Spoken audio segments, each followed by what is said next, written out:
Sutra 66. Trirupa Bhanga Purvakam Nitya Dasa Nitya Kanta Bhajanatmakam Prema Karyam Prameva Karyam. Rising above the three categories of devotion mentioned in aphorism 56, sacred love and sacred love alone should be cultivated in the mood of constant service to the Lord, either as a devoted servant or wife.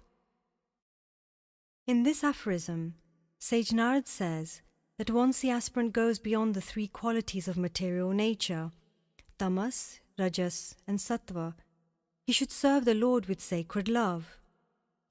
The following example illustrates how one should serve with love for the sake of pure service. A spiritual master asked one of his disciples, who was serving him food, to fetch some water. Another disciple was allocated water service, but he was absent at the time. So the disciple who was serving the food replied that he was unable to serve water, as he was not given this service. Sage Narad stresses that the nature of the service is not as important as the inclination to serve the spiritual master or the Lord, which is essential. Therefore, this aphorism advises a devotee to act like a good servant or a good wife, whose service is unwavering and constant. A good servant serves his master in this manner, and the same can be said about the service of a good wife towards her husband. However, the aspirant should serve the Lord with tender love, regardless of his form. Usually, people fight because they have an affinity for a particular form of the Lord, and they refuse to serve any of his other forms, whether it is Lord Krishna, Jesus Christ, Allah, Lord Ram, Lord Shiv, and so forth.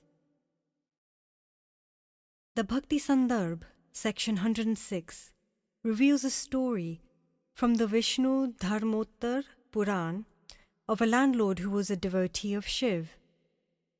When the landlord became sick, he asked his son to call a priest to perform worship on his behalf. So his son asked a priest, a follower of Lord Narsingh, to come and perform worship of Shiv. The priest refused, making the son angry. The landlord's son threatened to kill the priest, and out of fear, he agreed to perform the worship. A fond lover of Lord Narsingh, the priest contemplated on how he would venerate Shiv, who is the presiding lord of ignorance, tamas, when Lord Narsingh is a slayer of ignorance. The priest felt that if he worshipped the god of ignorance, he might become ignorant himself. He felt that if he were to take Shiv as Narsingh and worship him, only then he would attain a positive result, and the ignorance, which may manifest in him, would vanish.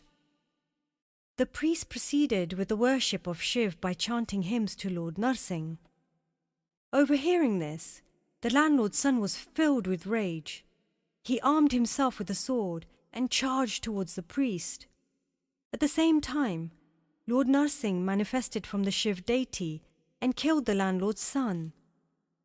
Here, the devotee is not betraying the Lord because he realizes a fundamental point, that the Lord is omnipotent and omnipresent. Thus, a lover sees his Lord in all his forms and in all of his creation. Once, when a devotee named Bilvamangal Thakur went to Ayodhya, a sage teased him by saying, "Your Lord Krishna has a flute and a peacock feather crown, and he is a cowherd boy from Vrindavan.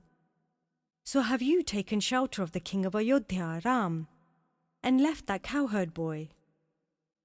Ayodhya is a city in Uttar Pradesh, India, and it was the birthplace of Lord Ram. Bilvamangal Thakur said, "O Lord Ram, beloved of Sita, please put aside your bow and arrows for a while. Take up the flute and wear the peacock feather crown. Then I will bow before you." Krishna Karanamrit 3.94. Suddenly, in front of everyone, Lord Ram put down his bow and arrows and gave Bilvamangal Thakur a vision of himself as Lord Krishna. Saint Mirabai worshipped Lord Krishna as her husband from childhood. In her youth, Mirabai's family married her to King Kumbhrana, yet she continued her devotion as a wife to her beloved Lord.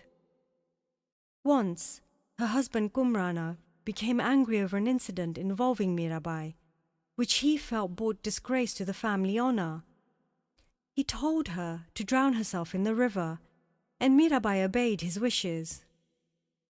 As she prepared to step into the waters, a hand from behind grabbed her shoulder and embraced her lovingly.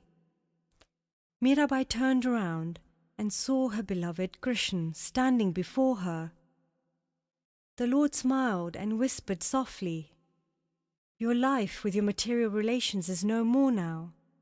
Rejoice, you are and have always been my dear wife."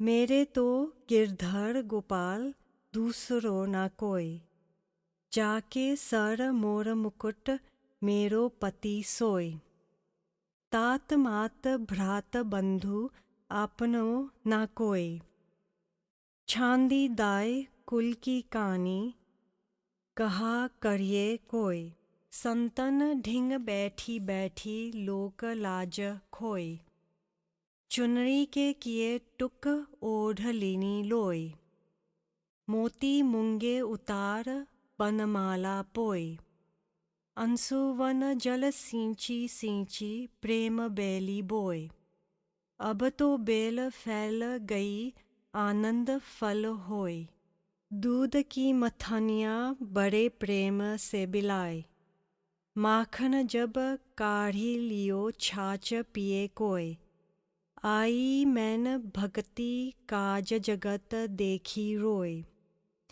दासी मीरा लाल गिरधर तारो अब मोई, मेरे तो गिरधर गोपाल दूसरो ना कोई. Only Krishna is mine, no one else. He who wears the peacock feather crown is indeed my husband. My father, my mother, my brother and other relatives are not my own. I have renounced reputation and family honour. What can anyone do to me? I cast away my shyness and family rules to sit in the company of saints. I tore my veil in half and clothed myself in a mendicant's shawl. I took off my pearls and finery and put on a garland of wildflowers. The tears from my eyes watered the vine of sacred love. Now that vine has matured and borne the fruit of bliss. When someone has so lovingly churned the milk and given me butter, why should I forsake it to drink buttermilk? I came here for devotion's sake, but I wept to see the world.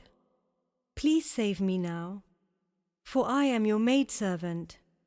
Only you are mine, no one else. Mirabai. The Lord depends on love alone. Therefore, Sage Narad tells the aspirant not to demand anything from the Lord in exchange for the service rendered unto him.